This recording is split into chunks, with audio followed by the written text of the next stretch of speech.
Now, in illustrating personal development, Mr. Schoaf, my teacher, started with money. You know, money's not the only place to start in talking personal development, but it's where he started, so let me share the thoughts he shared with me back then. Let me share them with you. Here's the best lesson I can give you on economics. It's very simple. We get paid for bringing value to the marketplace. That's about as simple as I can put economics. We get paid for bringing value to the marketplace. Now, it takes time to bring value to the marketplace. However, we do not get paid for time, so we cross that out. Mistakenly, the man says, I'm making about $20 for an hour. Not true. If that was true, you could just stay home, right, and have them send your money. So that's not true. We don't get paid for time. We get paid for value brought to the marketplace. Now, since that's true, here's one of the key questions of my talk to you today. Is it possible to become twice as valuable to the marketplace and make twice as much money in the same time? Is that possible? The answer is yes. Could you become 3 times as valuable as you might be right now to the marketplace and make 3 times as much money in the same time? And the answer is yes. 5 times, 10 times? Of course. America is unique. It's a ladder to climb. It starts down here, let's say, at $5 an hour, and it keeps going up. Top income last year, $80 million. The guy who runs Coca-Cola. Now, that's a heck of a ladder. That's why everybody wants to come here. Right? The boat people are not headed for Vietnam. People haven't plotted and schemed for 50 years saying if I could just get to Poland, everything would be okay. Not true. Everybody wants to come to America. And the reason is because we've got the best wind ever blowing in our favor. We've got the best economic opportunity anybody's had in 6,500 years. And all you have to do is understand it and take advantage of it. Now, there's some key questions to ask here. Why would the marketplace pay someone only $5 an hour? Very simple answer. They're not very valuable to the marketplace. Now, we must underline to the marketplace. This person might be a very valuable brother, yes. Member of the family, valuable, yes. Valuable member of the church, of course. Valuable citizen of the country, yes. Valuable in the sight of God, no doubt. We're all of equal value in the sight of God. But if you're not very valuable to the marketplace, you don't get much money.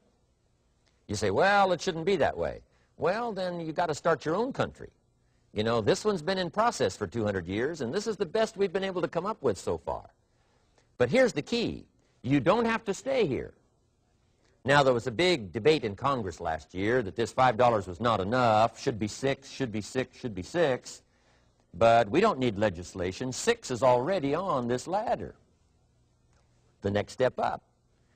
You know, if you work for McDonald's, they'll pay you $5 an hour to take out the trash. If you whistle while you take out the trash, they'll pay you $6 an hour. So we don't need that legislation. You just need to take lessons on how to whistle.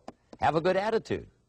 Now, as you begin to climb this ladder, why would the marketplace pay some people $50 an hour?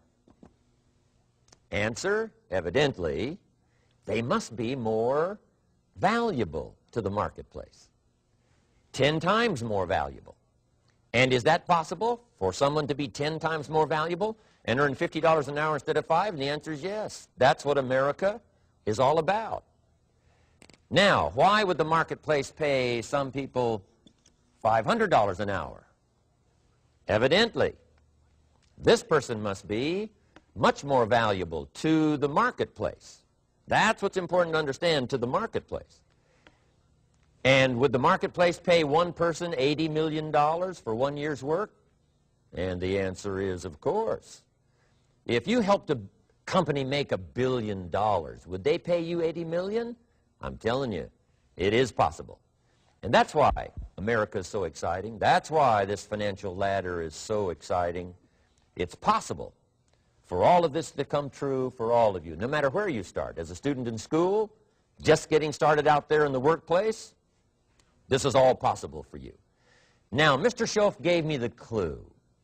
on how to climb this ladder as high as I wanted to climb.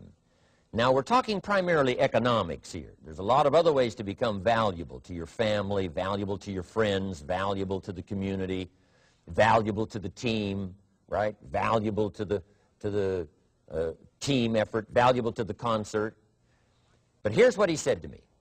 In climbing this ladder economically, all you have to do is work harder on yourself than you do on your job. Once I heard that, it made sense to me. I kept hoping that everything else would change around me, found out that if I went to work on myself, worked on my skills, worked on my language, if I became better than I was each year, if I grew in skills and language and vocabulary and competence, then I would become attractive to the marketplace.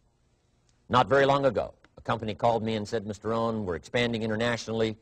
We'd like to have a bit of your expertise to help us. Would you give us a bit of your time? We'll add some millions to your fortune. And I said, okay.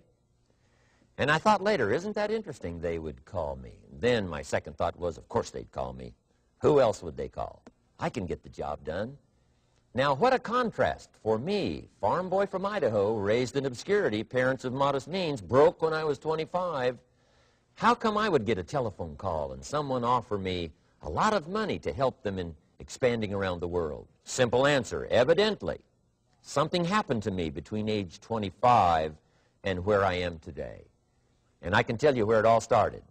From my teacher, Mr. Schoaf, who said to me, we don't have to change what's going on out there. That's the wind that's blowing. All we have to do is change what's going on in here. And now there's several ways to do that on personal development. And let me give you those ways. Here's the first one. We must learn from personal experience. Pretty simple. Learn from what happens to you.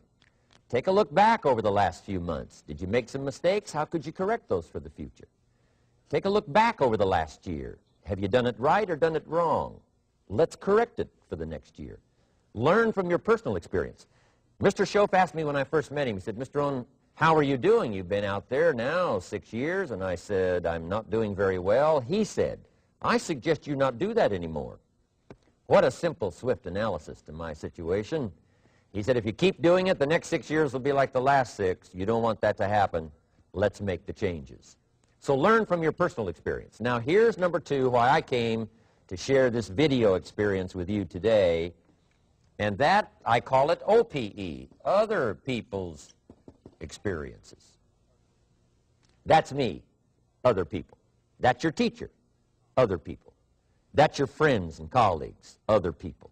The people you meet that can pass along to you their experiences, what's happened to them, the mistakes they made, how they corrected them, how they changed their health and changed their bank account and changed their income and changed their future. That's it, other people. Now, there's 2 kinds of people to learn from. One is failures. It's too bad failures don't give seminars, right? That would be valuable.